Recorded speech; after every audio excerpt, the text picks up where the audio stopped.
It will take until 2018 to do this development, to bring this gas to Europe. So that's 6 years from now.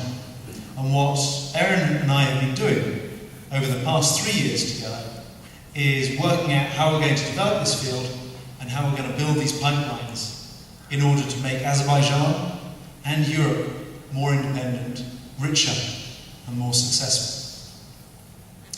As we've done this project, we've realized that it's not just about developing machinery. It's not just about spending $40 billion on bits of steel, pump stations, bits of pipeline, platforms, vessels, boats, that kind of thing. It's also about the people.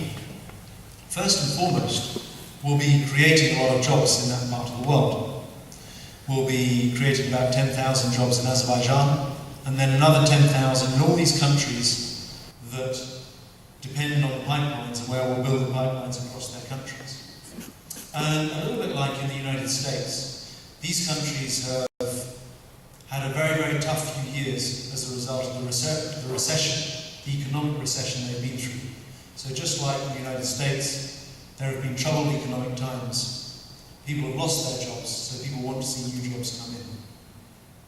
So one part of what we can bring to these countries, and what investment from the oil industry can bring to these countries, is construction jobs. But there's another